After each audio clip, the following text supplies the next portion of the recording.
Hello, welcome. It's another Thursday evening in quarantine land. It's time for another Thursday night, Real Monsters. I'm your host, SK Barrett. Joining me is the ever talented Wes Hobrick. Wel- Hello, hello, hello. Welcome. How you doing? Oh, I'm not too bad. How are you? Doing all right. Doing all right. Having fantastic weather the last couple of days. Very good. Yeah, it's been storming like crazy here most every single day. Monsoon weather in Illinois. Oof. Yeah. Jeez. Yeah. Um, This is unusually good weather for this time of year. Usually from Memorial Day till Independence Day is pretty crappy. Oh, yeah. Yeah, Yeah, this is true. With where you're at. I mean, maybe the stereotype's wrong about the Pacific Northwest, it's but, not. you know. Yep. Well, but, The joke is we have two seasons, winter, then July and August. oh, well. Yeah, the stereotype with the Midwest really isn't wrong either. It's just always volatile here with the weather. So, but, yeah, speaking of that, with the news, actually, right before we were going on, Yeah? um, the, the former Cardinal pitcher, St. Louis Cardinals pitcher, Felipe Vasquez, who is sitting in prison right now for about 20 felonies related to a child sex case. They Okay. brought up another one against him, they Oh, said. Yeah, so he's but already convicted of the others? I'm pretty sure he might be sitting and waiting for that. Okay. But I would have to check it a bit more closely. But yeah, they're bringing another one against him. So, and it's just all too bad. But I don't, I just don't get, it seems like there's every week there's news stories of child pornography and child sex rings and all this shit. And they cops. Where was it? They Canada shut down a big child sex trafficking ring that mhm. involved, school officials. Yeah, I saw that. I, It's I, great that they caught him, but yeah, I yeah. mean, absolutely. I just don't understand the appeal of any of that. No, I mean, I don't either, and the only reason that I write that stuff down is because it does kind of come under our purview, Oh, as absolutely. it were. But yeah, yeah, and there was another one this week too that was interesting for another reason.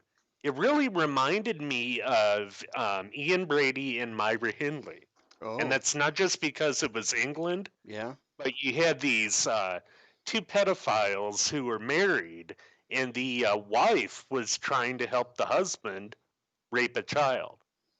Jesus.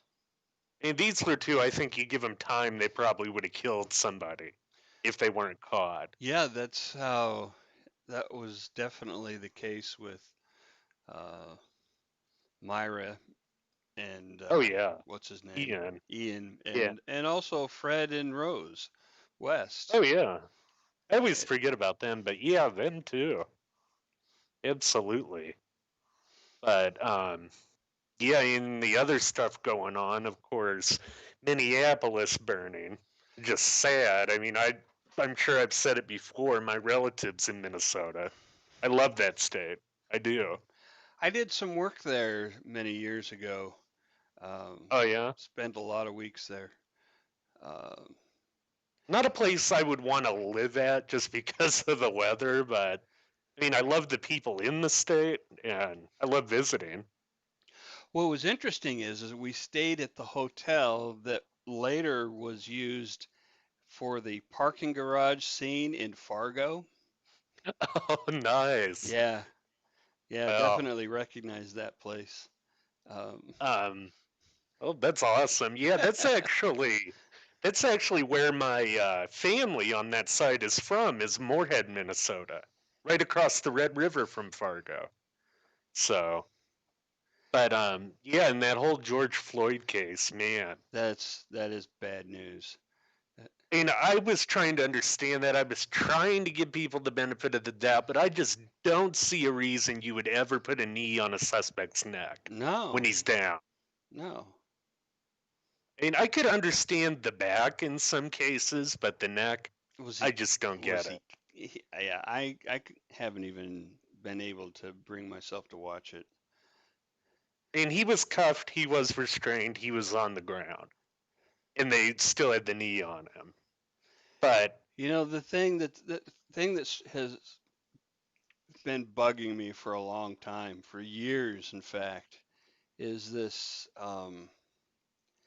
attitude among law enforcement that they have to protect, you know, the department from scandal. And it's like bullshit. You do mhm, what's right, and that's how you yeah, get trust, not from I not from absolutely covering agree. shit up and sweeping it under the rug. I'm 1000% with you on that. Hopefully, a wider use of body cameras will, Yeah. encourage that. But I think other things that can help are like citizen review boards. To work with them and just more community policing too. But yeah, that whole thing. I thought Fox News actually did an excellent job with how they were covering the riot there. They took a big section out of the article and they were quoting a reporter who was on the ground from a local Twin Cities outlet who was talking to these guys that were there with guns, but they were protecting the stores. Okay. Yeah, and they Yeah. they said we don't agree with this looting, but we do agree with the protests. Yeah. Yeah, They're really hurting their own community by stealing and burning the local businesses, the small, you know, Target's a Minneapolis company for yeah. crying out loud. Oh, absolutely. And I mean, I saw this. This literally happened in my backyard in Ferguson. I mean, I Yeah. am not far from there at all in St. Louis. I actually had a friend the night of the Ferguson riots who was a manager at a local business down there. He's also ex military. He saw rioters coming near a store near his house, took his sidearm outside, fired a warning shot in the air, and it dispersed them. Yeah. So, Yeah. They do that really well. yeah. I mean, it's again, it's the good guys with guns, but it also reminded me of what Mr. Rogers said before. When things get dark, look for the people who are trying to help. Yeah. And that it gives you a little bit of hope when you see that, I think. You know, taking a flat screen TV is not helping your cause. If Yeah. assuming your cause is justice for this murdered man, stealing a flat screen TV is just not, furthering that agenda. It's just Well, it's just yeah. fucking stealing. It's all it Oh, is. I couldn't agree more. And I really couldn't. But the question that I have with that, and I'm sure this will come out in time, how many of those people looting were actually from the area? When that happened in Ferguson, a lot of them who were arrested for that were from out of town. Oh, I'm sure. Yeah. I mean, there's no way to There prevent that, there I guess. there But does seem to be a certain element that loves to dive in and cause mayhem when these things happen. yeah, the people who just want to watch the world burn. Yeah. But um, yeah, you had a couple of these that were kind of more funny. The Muskogee County, Georgia DA, he filmed an illegal rap video with two guys who were doing donuts I, in a county parking lot, and they were arrested. So, I saw that, and uh, frankly, I wasn't really clear what the big deal was. no, it really wasn't.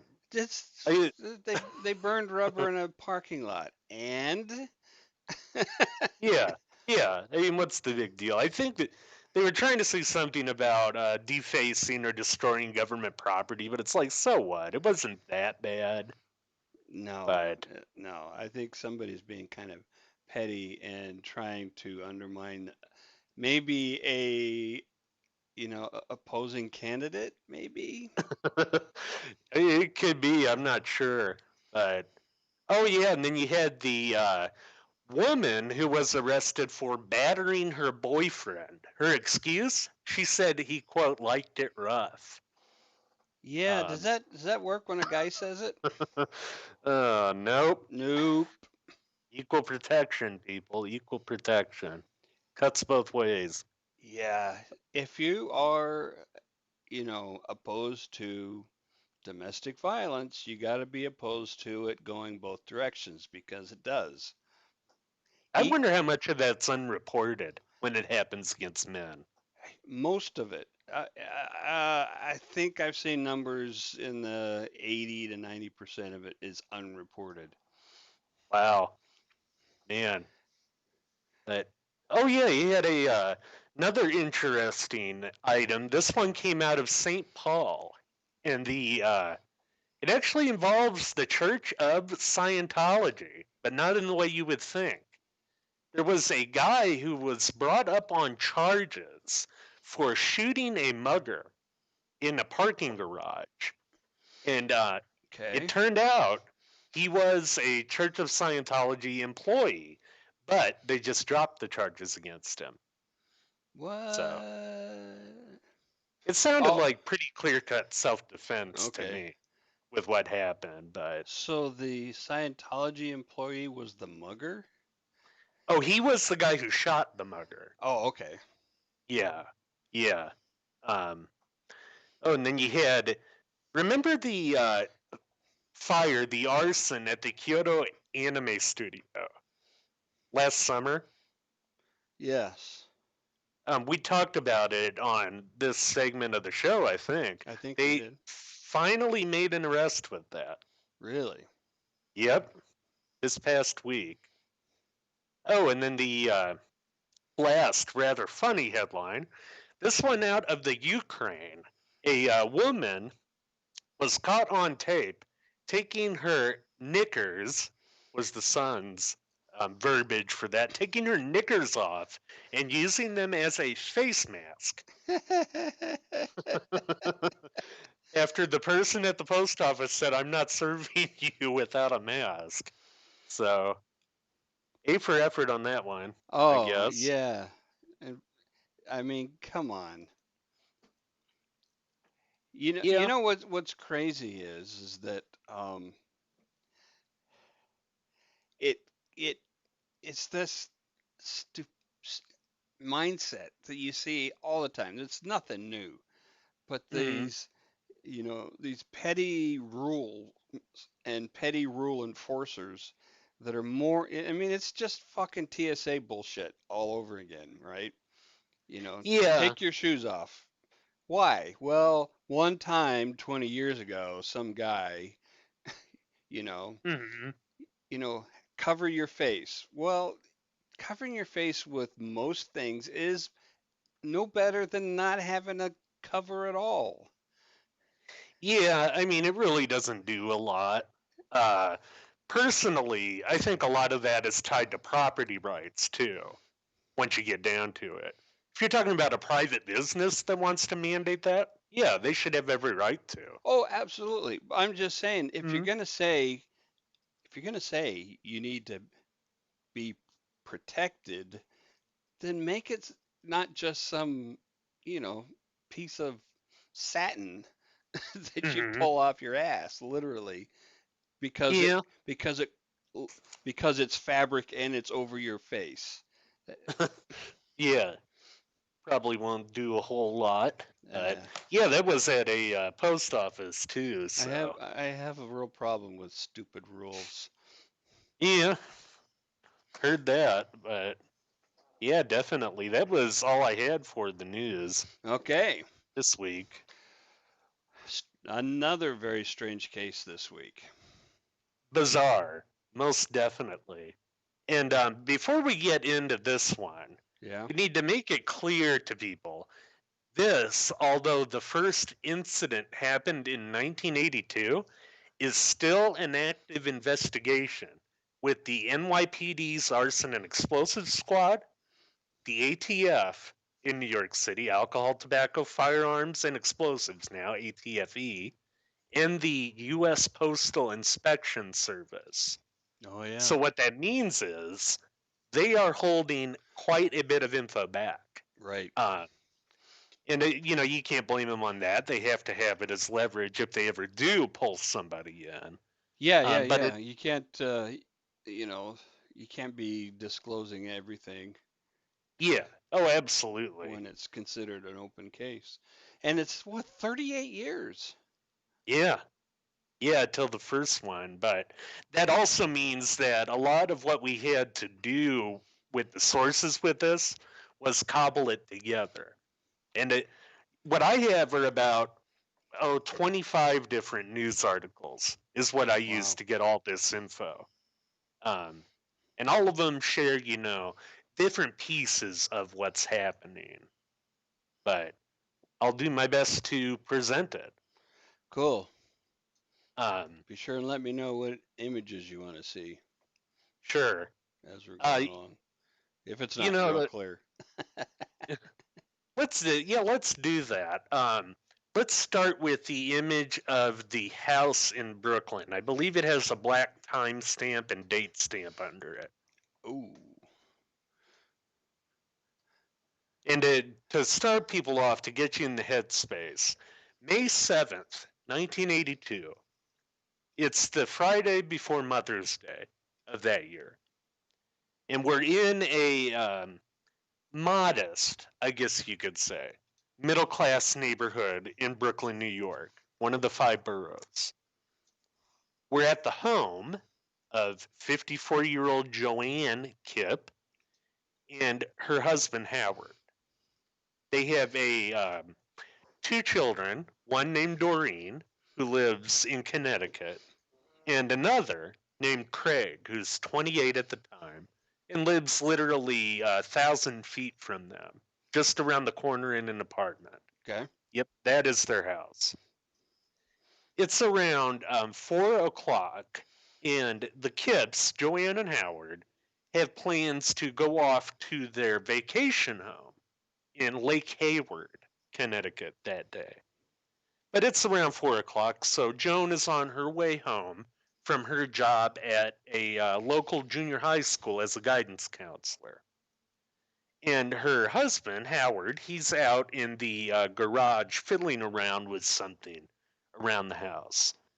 And Joanne, she gets home, she takes her mail in. Everything looks fine, and she puts it on the table. And there's a package at the top. It's about roughly 6 by 9 inches, Okay. and nothing looks amiss with it. So she takes a knife and she opens it just like any other package. And it's a cookbook, right? I Okay. think we have a picture actually of the book that it I is too. do have a picture. Um, it was a cookbook ordered from Sears and Roebuck. She didn't order it, but she thought it might have been a gift for Mother's Day. Not an unreasonable assumption, Right. considering the date and everything. So she sits down, opens it. Howard, meanwhile, is at the kitchen window on the side of the house, and he hears a loud explosion. He runs inside. There are two bullets rather, in his wife's abdomen, Whoa. and one lodged in the kitchen wall. So what does he do? He's freaking out at the time, of course, just like any nervous husband would after seeing that. He takes her to the couch, lays her down, and calls 911 to get an ambulance there. Did And he, was meanwhile, it obvious that it came from the cookbook? From, he, I'm sure he wasn't sure at the time. okay. I mean, when your adrenaline's still running high, Right. I think it would be, reasonable to be in a little bit of shock with that. But um, He has her on the couch in there, and she is just laying there. She's bleeding out, literally in front of him. And she looks at him, and she says some pretty cryptic words. Sorry, I'm on the wrong page with that quote there. Wrote it down here. She says, oh crap, me and my notes. She says, quote, "Look what they did to me." And she goes on and says, "There may be others." What? Okay. Yeah. So yeah, see, I could take that first one as just, not necessarily meaning that she knew who it was, but just as like, um, hey, look what they did to me. But Mm-hmm. then when that second sentence, that's Mm-hmm. weird. That may say something, and it's going to go to a couple of the theories as to this bomber the Yeah. more that we get into it. But the ambulance gets there, and they take her to the local Lutheran hospital. She dies 3 hours later on the operating room table with one of the rounds in the shrapnel that got near enough to her heart Mm. that it killed her. But yeah, I mean the police they start investigating Yeah, I mean, this. God, I'm still chewing on her words. It sounds like she had some kind of an inkling of who was behind it, doesn't it? It really does, and it could go a couple of different ways to a couple different theories, though, which we'll get to. Okay. But the police, they get there. The New York, the NYPD bomb squad gets there to investigate this.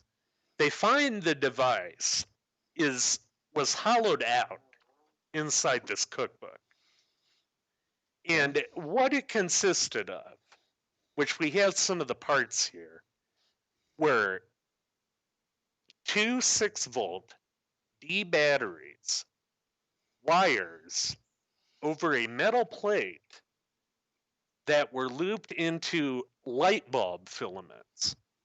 And these light bulb filaments were each looped into three separate steel barrels that were made from brake lines, which we have pictures of too. Yeah.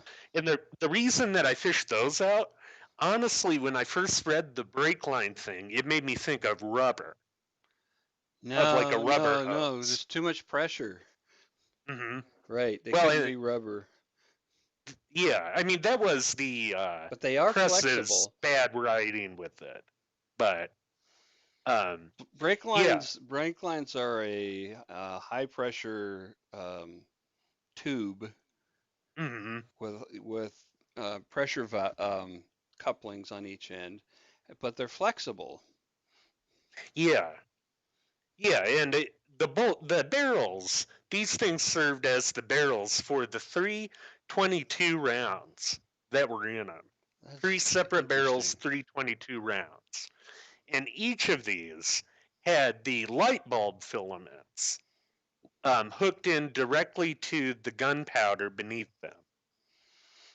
And Okay. the powder, they found the powder with these was double the usual amount of gunpowder in a 22 round, Ah, which there's a couple reasons I was trying to wrap my head around for that, which we can get to in a little bit here. But I have an yeah, so idea. basically, what happens with that is she opens the book, completes the electrical circuit, and boom, all three of them fire. Mm-hmm. But now the guys that examined this said they were surprised that all three of them fired. So Why? there must have been. So they didn't elaborate on Okay. that with what I could find. But there must have been some flaw about it. Or maybe it's just because they hadn't seen a bomb like this. And that's because this isn't actually a bomb. It's a zip Ah, gun. It's a crude gun. It's not something like a pipe bomb. it's not an explosive device that shoots, in all directions, shrapnel. Right. Right. And that's another thing that's very, very curious about this. Usually, when you see bombs, they are meant for, like you said, maximum destruction, Yeah. not the sort of surgical precision. Well, That, Unabomber's, a lot of his were small personal explosive devices, right? yeah, but small enough to where they would just kill one person. I don't. I think so. I think he's because he would send bombs to individuals that and Mhm. would ended up killing just the targeted person Huh, in some case. interesting. I Yeah. didn't know that part about him. But yeah, there's quite a degree of surgical precision with this anyway. But Yeah, yeah, yeah. But here's the thing, though. Even with, well, I was gonna say, you would, you take a risk of missing a person completely this way, but if you take into consideration the expected um, way the victim would approach the bomb, in this case the cookbook, they would turn it hmm upside right, yeah, and open the cover. So you have a pretty good idea how the victim is going to be oriented towards the device. hmm yeah. And that's the vital thing there too. It wasn't just opening the package that caused the explosion. It was opening the book. Um, Right. but this happened, and so the police, the investigators, they brought in, of course, the postal inspectors with this. Um, and later on the ATF as well. They're looking at this as just an isolated incident for the time being, right? Well, yeah, well, why would you think anything else, especially if there was no hmm note? There was Oh, there actually. was. And this leads into one of the first suspects that they had for Jones' murder. They found a note written on the cover, or the inside cover rather, of the cookbook. And it said, Joan, you're dead. Next Howard, next Craig, and it had her name crossed off. And from there, basically, they took it, and it was all written. This is interesting because we've talked about handwriting analysis before on here. Yeah. I never knew until studying this because it's not a science once you get down to it. It's art. You're literally comparing pictures, right? True. True. And looking for uh, patterns. It's a lot of pattern recognition. Um, Mm-hmm. and uh, there's a lot of different, very subjective interpretations of things, Mm-hmm. Oh, slangs that you can't just measure that shit. It's very much subjective. oh, absolutely. But yeah, that Like, note is but gonna. like a surprising amount of forensic evidence is subjective. Mm-hmm. Uh, Oh yeah, I mean, we kind of have this idea from TV shows and shit that um, that it's all forensics, hard it's all science. hard science, and it really isn't. Mm-hmm. Yeah, I mean, once you get down to it, though, I think there might be a bit harder of a base for something like, let's say, ballistics versus Yes. handwriting analysis. But yeah, that note, they actually started focusing on the father, on Howard and on Craig as their Wow. first suspects with this, which is natural when you have this sort of murder. And Howard was very cooperative with them. He gave them the keys to his marine consulting company in Red Hook that he owned. Yeah. And he also even gave them his wife's diary. The guy was very open about it, about everything with that. But what really made that all turn was on the day of Joan's funeral, beforehand, the police drag in Doreen, and subject her for upwards of 3 hours of questioning on the Really? day of her mom's funeral,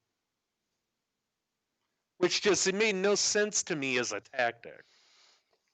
This You is know, this is the image of Doreen from that's taken from a the different Brooklyn image. Spectator, I believe, which is I This don't know if they're still around or not. That was a third-party source I got it from, but I think it was labeled as from the Spectator.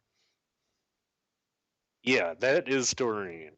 Um, and she said her quote was, "I felt harassed." And after all of that, they ended up finding legal counsel, and the legal counsel was helping keep the cops away. So, That's what a good lawyer does. By the way, yeah, police come to ask you questions. You give them one word answer. lawyer. Lawyer. Yep. And you know, I think that honest cops will understand that. They will understand, you know, your legal rights and they'll respect them. Yeah, Um, but I couldn't get over that. How incompetent do you have to be to do that? Because first of all, they're going to be uber emotional anyway when you drag them in the day of the funeral. But they did that and they pivoted a little bit after this when they couldn't dig up anything on Howard, and they went to the son Craig. And they had this handwriting analysis, again, block letters. They compared it to Craig's, and you had one analyst who said that it's a match. But come to find out in this pseudoscience of handwriting analysis, it's very hard, if not impossible, to match block letters to an individual conclusively by their absolutely. standards. And they ended up finding about 4 other experts. This was the state, not the defense, found 4 other handwriting experts that said, no, this isn't his handwriting. So, Wow. yeah. And in this, the guy who initially said it, the expert who initially said it, was employed by the Postal Service, apparently. I see. Um, and they also had a little bit of evidence with a explosives canine handler who brought in a German Shepherd that apparently alerted on one of Craig's socks, alerted on the scent there, and alerted on the same scent with a mechanism from inside the bomb. And the way that they actually did this, Mm, they set out an array of them, is what they said. An array of these, you know, that looked the same, apparently. Um, but the problem there was a lawyer by the name of Abercrombie who was the former prosecutor with it. oh yeah, I used to shop at his store. But this guy, he said that the main problem there wasn't that the evidence was uncredible, which it was. It's that the experts were not credible. Ah, well that Neither kind of this trainer yeah, was credible, and neither was the handwriting guy. yeah. So, what do? They dropped the murder charge that they had, and they dropped the federal mail tampering charge that they had him on. They actually released him on $750,000 bail, was what they set it at Holy shit. before they dropped those charges. So, yeah, I mean, the whole thing pretty much dead end from there. But there was another suspect that came up in roughly 1983. And this was a guy by the name of Stephen Wavra, who was about, let's see, he was born in 1954, so about 29 at the time. He was a former student at the junior high where Joan Kipp was a guidance counselor. And he said that he didn't have anything against her personally, but you look at his history, it's Yeah, it's out there. He was held back for 2 years at that junior high. He got out. He spent about a year in the Air Force from 1972 to 1973. Okay. I wasn't able to find out what capacity he served in the military, what he actually did in the Air Force, but What, he 1 year was though? 1 year, 1972 to 73 was So they kicked him out. uh, essentially. They found out with with a psychiatric examination that he suffered from paranoid schizophrenia. Ah, But this guy, he gets a little bit better as a suspect for my mind in looking at this. He also had a history of getting into a fight with an MP while he was in the Air Force okay. and making bomb threats to post offices. Oh, Yeah, well, but there's a connection.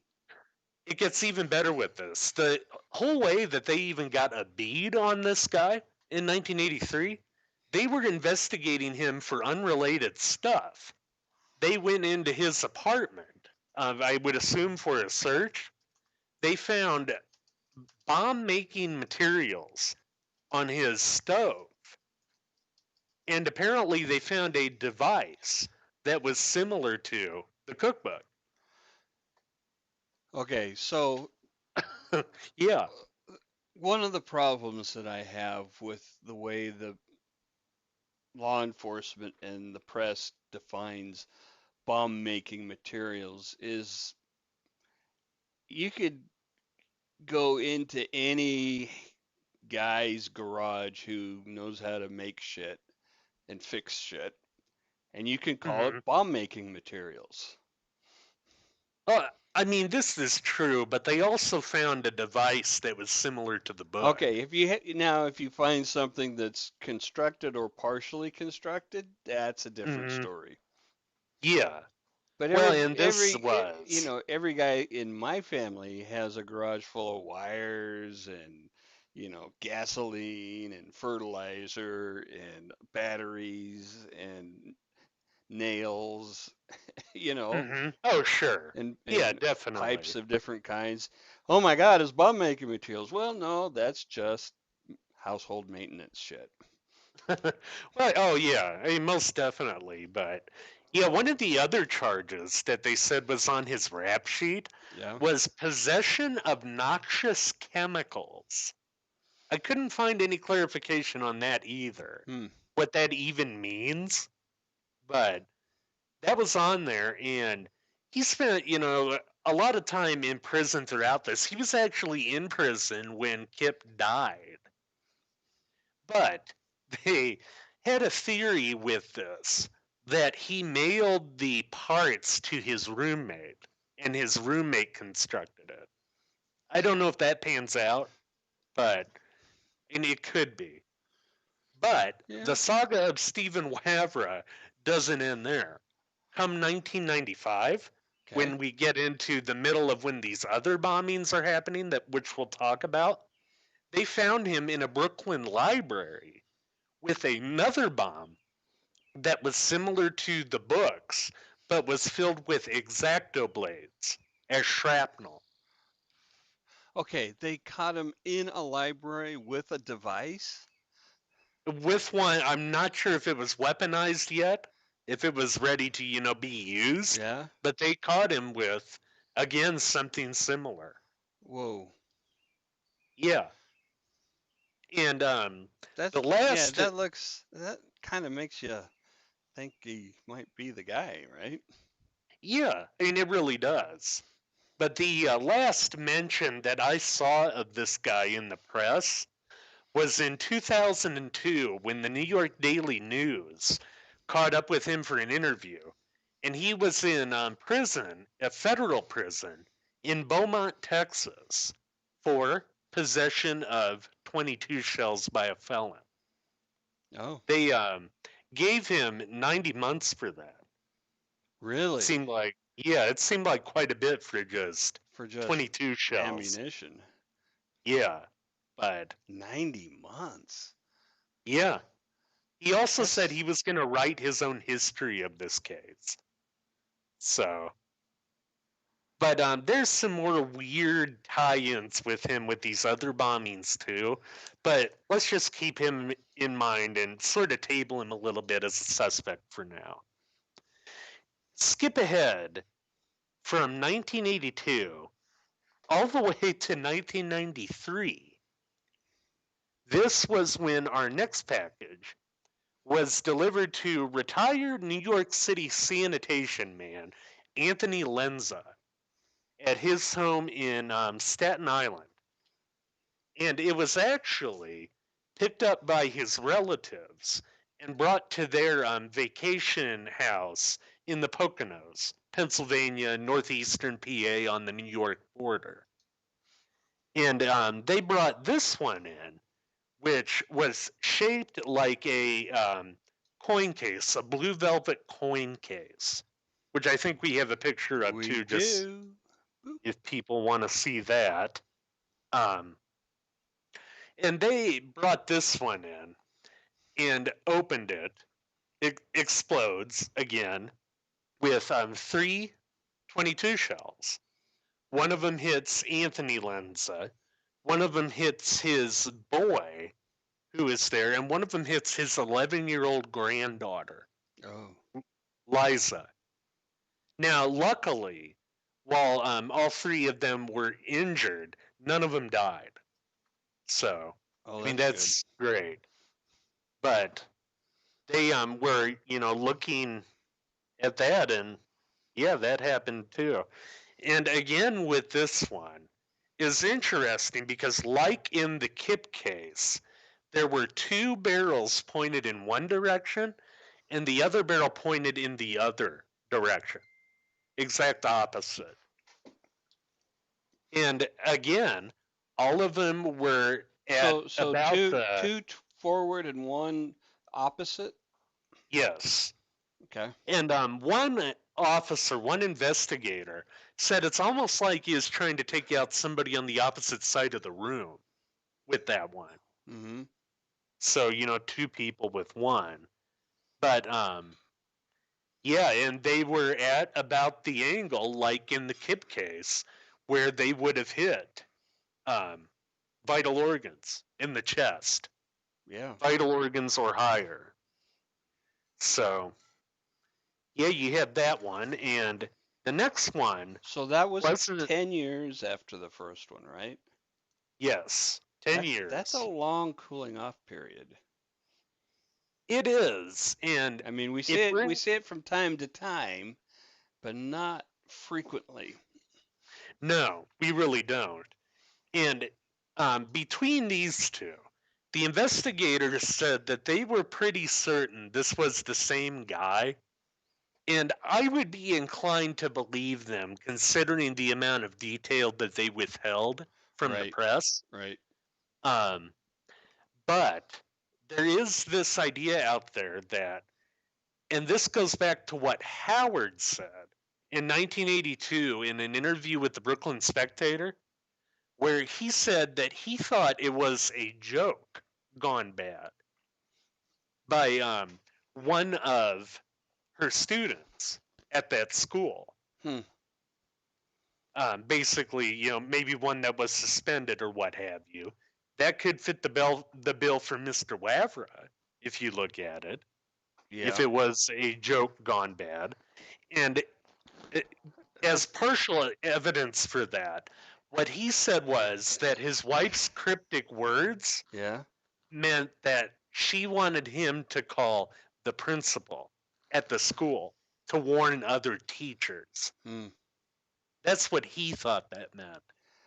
Um, Yeah.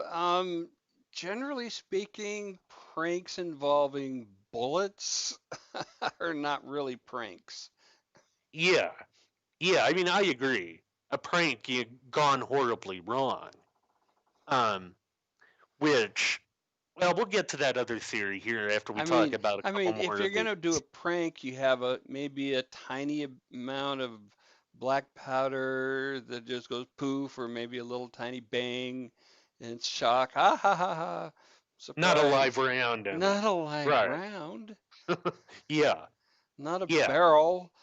Jesus. Yeah. But if you look at that, there is this idea that maybe it was just one person in 1982, Yeah. and maybe it was a copycat in 1993. That's one theory. Yeah, Uh, but again, they would know there would be, I would suspect, key differences in the device construction that the police would be able to mhm. say yay or nay. I mean, you could definitely go, oh, look, we've got this and this and this that are identical, so this is clearly the same guy. Yeah, I mean I agree. When you look at it, and like I said, the amount of detail that's being withheld with that, Hmm. you have to just trust the people who are examining this and have no reason to lie about it, Right. you know. But yeah, you had the Lenza package, which was mailed from Brooklyn. The first one was mailed from, I believe, Staten Island Okay. on the return addresses. But skip ahead about a year. April 5th, 1994. 75-year-old Brooklynite Alice Caswell receives a package. And this one, again, it's a commemorative coin blue velvet case. It's addressed to her brother by the name of Richard McGarrell, who was a retired customs officer at the Newark airport. But he hadn't lived with her for about 15 years, before this was Okay. sent. She opens it, and two 22 shells hit her in the abdomen. And she luckily made her way to a neighbor's house as she was bleeding out. And she survived too. Wow. Yeah, it's 75 and she survived, which is just excellent. But that really stood out to me too. With 15 years, and they didn't know that guy was there. Yeah. I mean, Somebody had some maybe, old information, right? yeah, something. But this also kind of starts to show the pattern that we're seeing with that. All three of the addressees are civil servants, right? Some sort of position with Okay. it. Um, but we skip ahead again to the next attack. June 27th, 1995. 18-year-old Stephanie Gaffney, who lives in Queens at her grandparents' house, their grandparents' name is Gilmore. She receives a package that the police were rather mum on what exactly this package was, Hmm. but she said it was a book. I'm not sure why they would withhold that particular bit of information, especially if Miss Gaffney had already said that in a different account. But she said, the package looked legitimate, and it was addressed to, again, her grandfather. And this one was interesting too because it actually said Gilmore or occupant on it. Oh, interesting. It kind of makes you wonder if maybe he didn't learn from the attack on Alice Caswell. That Mr. McGarrell was no longer living there. Hmm. But it's addressed to Gilmore or occupant, which she assumes is her grandfather, who is a retired NYPD officer. And her uncle, as well, was a narcotics officer who was responsible for bringing down a Dominican drug gang in the city. But she opened it, and again, um, you had shrapnel that luckily none of them penetrated her body. She was about 8 months pregnant when this happened, too. Whoa. Miss Gaffney. She just suffered burns from it when it happened, but they took her to the hospital right away and induced labor because they were worried about the kid. Right. And luckily, she had a healthy baby girl. So, I mean, her and her little girl were fine. So And what was the composition of the device was different then. It um, sounds like. well, you know, I think this one might be more how she was holding it when Okay. it opened. Um, she said that she had it at a pretty acute angle from her Okay. when it opened. So Ah, that could be why she was just burned from it. Um, and yeah, that was another very, very bizarre attack. And skip ahead again about 1 year to June 20th, 1996.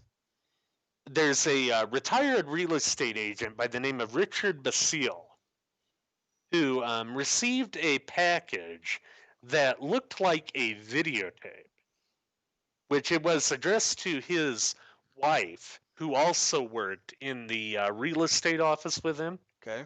I actually asked a agent that I know who's been in the game for a while because all these packages have been basically tailored to the individual that they thought was receiving it, right? Yeah. Yeah. Um, and it wouldn't have been out of line for a real estate agent to receive a videotape that's usually like a walkthrough of the building or what have you. Mm-hmm. Yeah. Um, but It's all this online one, now, but back in the yeah, day, you had to have physical media. yeah, and 96 is basically pre internet anyway, in the way that we're talking about it. But Yeah. this videotape, he cut his wife's package open, the tape explodes in their kitchen. Neither of them were injured, though. It just Oh. blew out their window. Whoa. So, Talk this one, talk about dodging a bullet. yeah, literally dodging at least probably two of them. Yeah. But yeah, it just blew out the window. This one was interesting, though. I couldn't find any evidence that his wife was somehow in civil service or the military, Mm. the way all the others had been. Okay.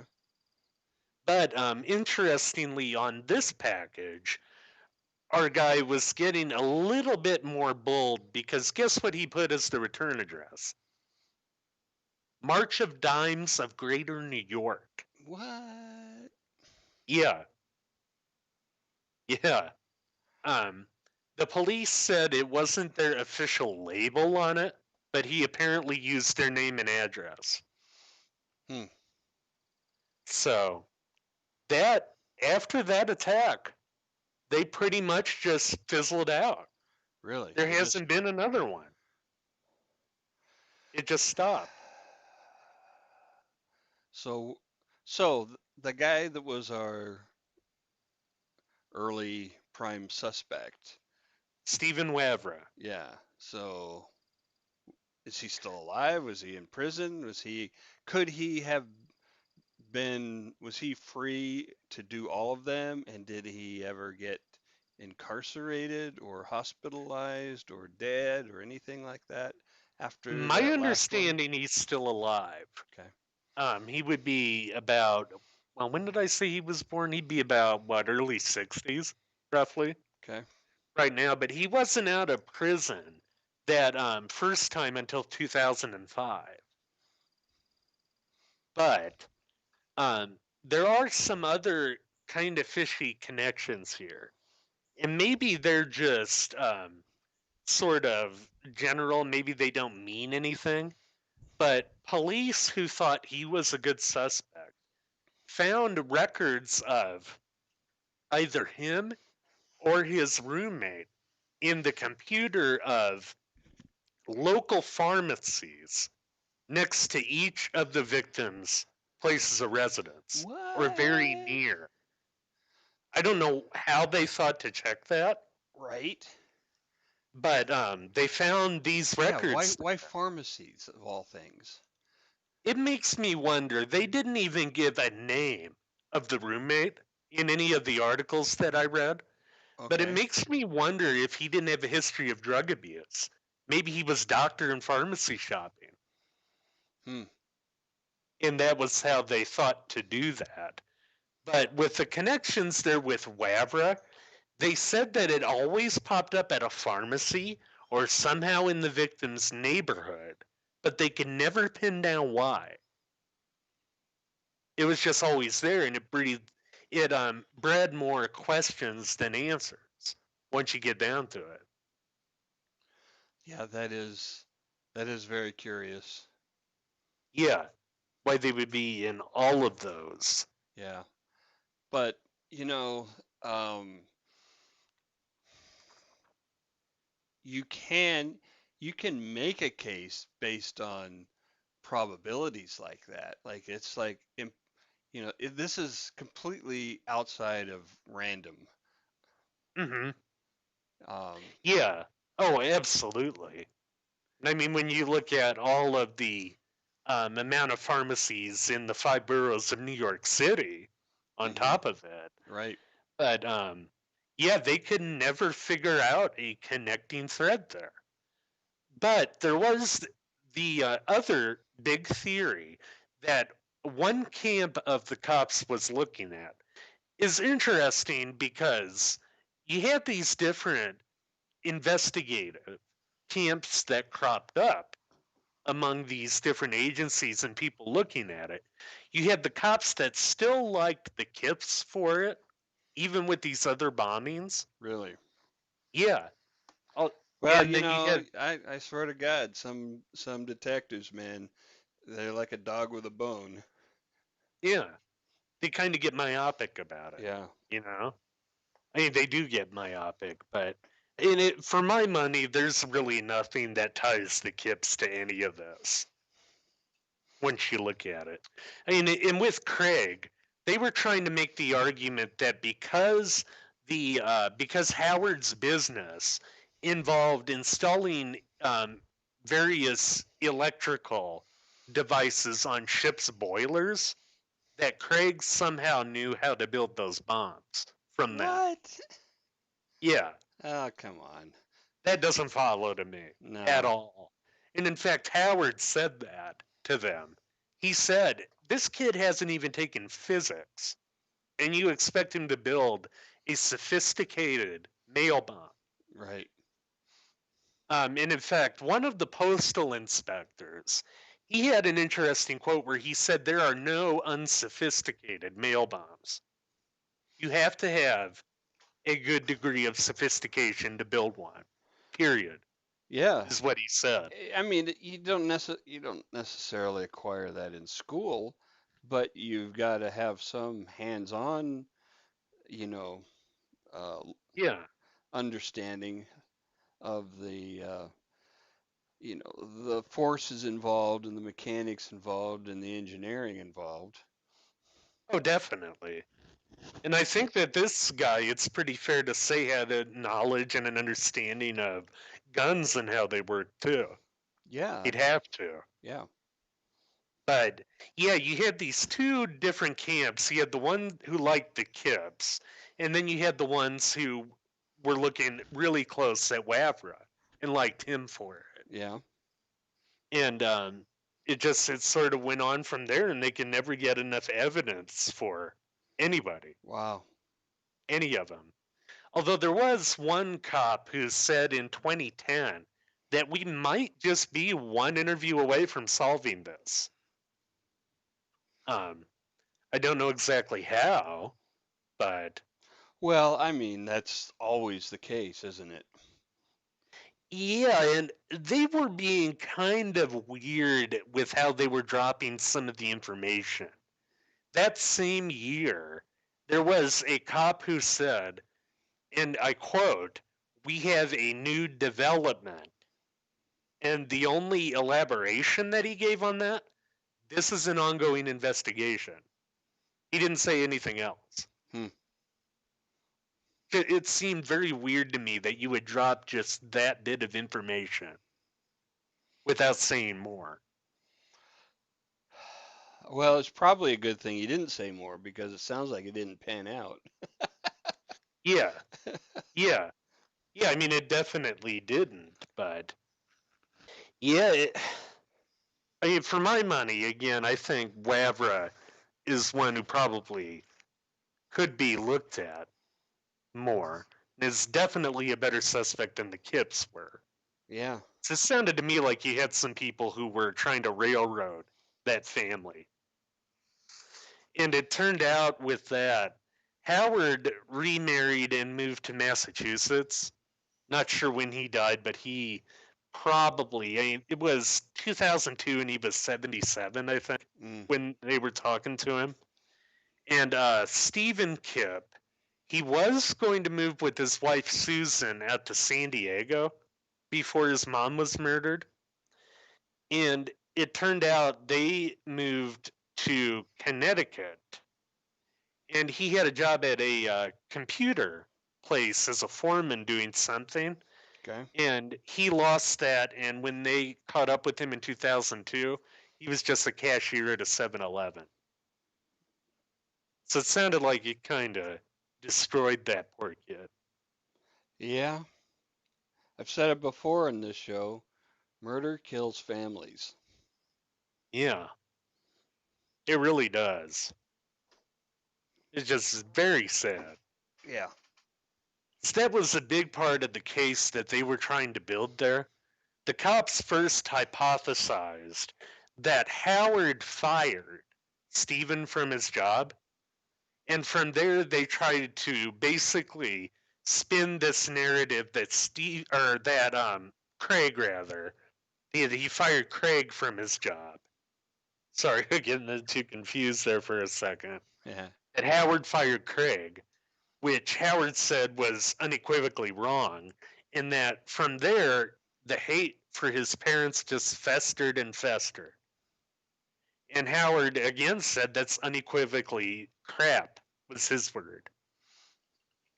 He said that the reason that Craig uh, lost his job with the Marine Company is that he just wasn't good at it. And and they all Right. felt that it was good for him to move on. He wasn't fired; he quit. Okay. He So quit before he was fired, yeah, probably. probably. So if he was mad at anybody, he'd be mad at the company, Yeah, most likely. I mean, not his family mom. businesses can get weird. I take that from me. I work Oh in yeah. one, but um, yeah, from what it sounded like, it was just a wholly manufactured bullshit, for lack of a better term. Sure. Um, but yeah, I mean, there's still, as far as I can tell, there is still $100,000 reward for information on this too. If anybody hears this and knows anything, Yeah. if I can If find you know the, anything, get in touch with us. well, if I can find it, I haven't been able to yet, but if I can find a contact with the feds or with the NYPD for tips with that, and Yeah. somebody is listening to this who knows something, I'll post it on our Facebook page. So I was looking for that and I didn't see anything. But you know, it's weird, man. One of the Yeah. weirdest cases in New York history once you Very get down to much. it. He doesn't actually qualify as a serial killer, does he? Because he only killed what, two people? No, he only killed one. Oh, he only killed one person, so definitely not a serial killer. No, But still, this is the kind of behavior that, as they say often with serial killers, they don't stop on their own. no. And that gets to actually the last theory that may be worth looking at. Okay. You had some investigators who think that this might be extortion with the different people. And they base that on a lot of the victims when they interviewed them were the word they used was reticent. And Oh, one cop said that it was like they just wanted to be left alone and to just move on from it. Oh, really? That may just be how they reacted. I don't know. Yeah, but everybody? I mean, not necessarily all of them, but they said that there was more than a few who Yeah, were like that. that seems odd. I mean, one maybe okay, because you never know how people will react, but you start getting a pattern of that, that is weird. Yeah, I mean, it definitely is. And it could, in theory, cast new light on those cryptic words Joan told Howard as she bled out on her couch. Oh, So, what she said could mean a kid, a troubled kid. yeah, Maybe it means maybe. extortion. Now, the police did say they looked at organized crime in the Kip case, Yeah, but nothing came of it. But it doesn't have to be organized crime necessarily no, for extortion either. no, could be individuals. Yeah. And in which case, I think the extortion hypothesis might also explain why he waited 10 years from the first one. He got a little, he didn't want to kill her, he wanted to scare her. Ah, And once she died, he gets rattled and he sits on basically what he's doing until 93, when he can perfect it a little bit more to where he's not killing any of them. hmm, And in which case, maybe he stopped in 1996 because his job was done. It's maybe, one theory. maybe he And had enough money to to go wherever he wanted to go. that very well could be. And in which case, his task was done. He Yeah, didn't feel he had to do any more. Now, that I mean, it all that makes sense. I think it it might kind make of more does. sense than Yeah, some of the others. Either that one or I think Wavra might be good for it too, I mean, just yeah, from looking at it. But yeah, I mean the serial bomber who technically wasn't a serial bomber. Once you get yeah, down to it. yeah, right. Zip gun's not a bomb, y'all. So it is kind of misleading.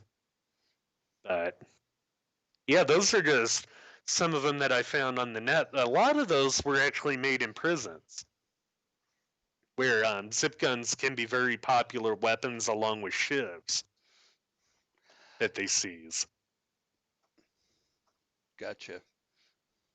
But So interesting using a zip gun. Um, wouldn't leave any traceable striations on the bullet, would it? Because no, there's no rifling. nope, none at all. And it gets back to something interesting too. If you look for plans on the internet of how to build these things, Yeah. most of them that come back are actually for a 12 gauge shotgun shell. And Wow. yeah, and it makes you wonder, why wouldn't you use those if you were building a bomb? You You know would what I mean? if you're building a bomb. Yeah, Hmm. absolutely. It's Um, definitely not as surgical you as what this guy did. right, but bombs really are. So shotgun materials are definitely more conducive to building a bomb because you have the powder and you have the shot pellets, right? Yeah, When you exactly. deconstruct it. Uh, And now that a gets 22 is not good. I mean, it might be fine for a zip gun, but it's not good for a bomb. no, not at all. And it got me to wonder, maybe he didn't use the shotgun shells because of the difference in powder between that and a 22. I mean, even with double the powder in there, which he did for every single round that Yeah. he packed, it's about 80 grains of Hmm. powder Um, Even with double that, that's nowhere near the amount that's in a typical 12 Oh gauge. no, no, no, no. Yeah. But Well, my theory on why he doubled the powder is because there wasn't rifling. In yeah, other, that makes sense. because you don't. So when a rifle round is fired, the primer is ignited, which ignites the powder, which pushes the bullet Hmm. out of the casing into the barrel, but it doesn't fit into the barrel, right? Right. And Right. It so doesn't. it builds up a lot of pressure to push it out, and that's what gets the velocity going once it exits the barrel. But when you're using fucking brake liner, it's not a Hmm. tight fit. No, And not at so, all. and so that's why you would need extra powder to push it out, because you Hmm. don't you don't build up any pressure. And especially when you consider that there wasn't a primer with any of these, that he literally took the base off of each round Yeah. before he put it in, which By I the would, way, I would have used a model rocket engine igniter. yeah, interesting. You know, when I was looking at this, the plans that I saw for a 22 zip gun, Yeah. they said that a 5.8 millimeter drill bit will get you the perfect fit for it Oh, in, in the plans that I saw. But if he didn't do that, with the brake line, it's going to be open, right. like we said. I'm not sure what the circumference is on one of those. I I should have I looked that up. I don't either. But for people who don't know, a primer on a bullet is on the shotgun shell right there. It's right in the middle. It's what is struck and it ignites the powder on the inside.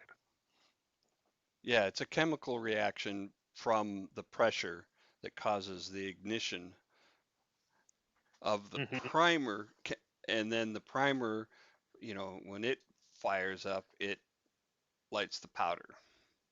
Yep. But with this, like we said, with the construct of that bomb, it was literally the electrical wire fed right into Yep, where the gunpowder is. yep, So you wouldn't need it. Or it would act as a primer, you could also say. exactly. Which, interestingly, that's also from my research, I found that's also how they would send off quite a few heavy artillery shells, is through an Yes, electric yes, primer. right. Um, yeah, so some of the heavy artillery, the medium and light artillery will have fully contained shells, and they look like giant, rifle rounds. Hmm. But you get up bigger, where you just can't build a case big enough to hold all of that shit, No, and it would no, rupture not at all. anyway. Yeah, exactly. And you were saying it's about 20 pounds of powder in one of Right. those So bags for a heavy round. yeah, so the big guns on the old battleships, yeah, they were huge bags of gunpowder that so they would load the shell Hmm. into the breech, and then they would load 1 to 3 different bags of powder.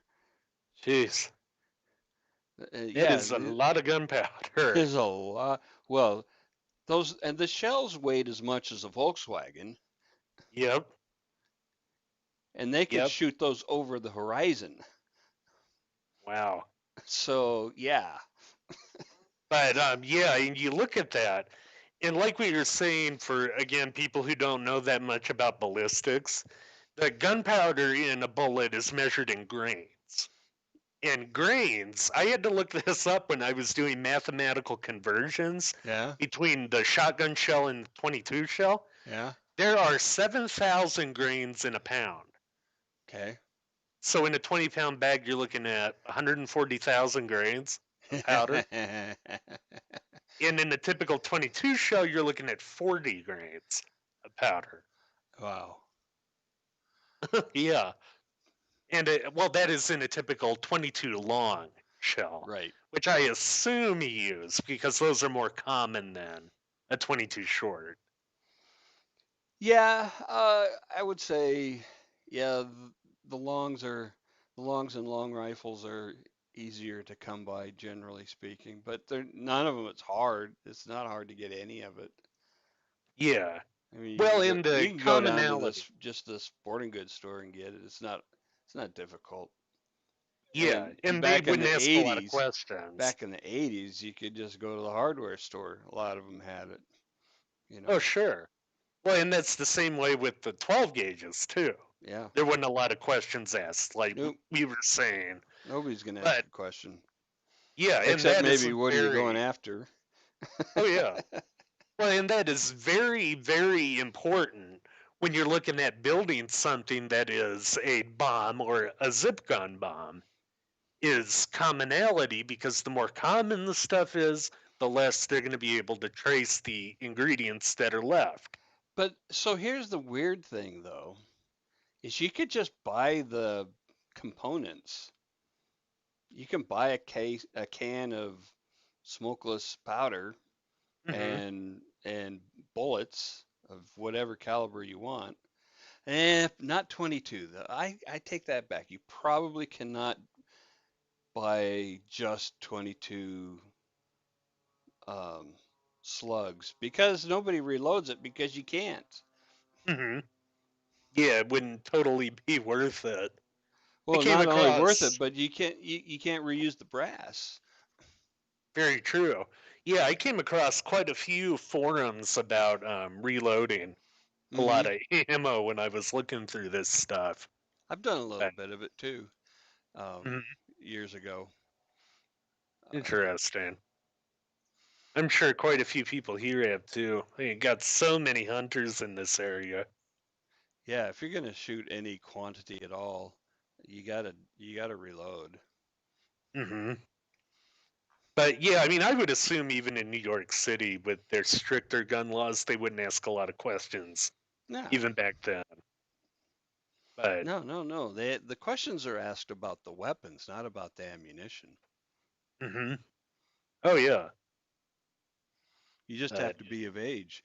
And back in, back in the 80s, that was, you know, I don't even know if there was an age restriction on ammo purchases. probably not. And it just reminds me of like my dad telling me stories about back then when he could drink when he was 18 too. Yeah, But hey, man, it's just so. This case is just one of them that it's more questions the more you look at it than really anything. yeah, very much so. And the handmade nature of the devices make it so, if you're using common materials, how do you track that shit down? Oh, exactly. And interesting with this, a lot of people have heard of the Anarchist Cookbook by William Powell that details a lot of these types of weapons and how to make them. Yeah. It's not out of the realm of possibility that whoever did this could have actually learned from Powell's primary sources, which Oh. he got from the U.S. Combat Bookshelf at the New York Public Library. Uh, did they even go to see who checked those out? I'm sure they probably didn't, but I mean, there's that, and then there's all these. That's one thing I needed to look at, whether some of these other field manuals on how to make this stuff were included in that U.S. Combat Bookshelf. I mean, Yeah. so much of that now, including the Anarchist Cookbook, you can find, just as a PDF Right. with a Google search. But yeah. Oh, and another thing that also kind might feed into the extortion idea. Joan was a officer on a community board in her area of Brooklyn, that was essentially a conglomeration of government entities, quasi government entities, and like nonprofits. And she was actually running for the VP of that. Hmm. And she was slated, I mean, people thought she was going to win before all this happened. I mean, not saying that her character would make her amenable to that, because by all accounts, she was not that way. In fact, the principal who worked with her said she lived a very sheltered life, was her word, his Okay. word. Um, but, you know, when you're in that sort of area, there's always the possibility that there's a rival or that Yeah. somebody is looking to get dirt on you. Right. So,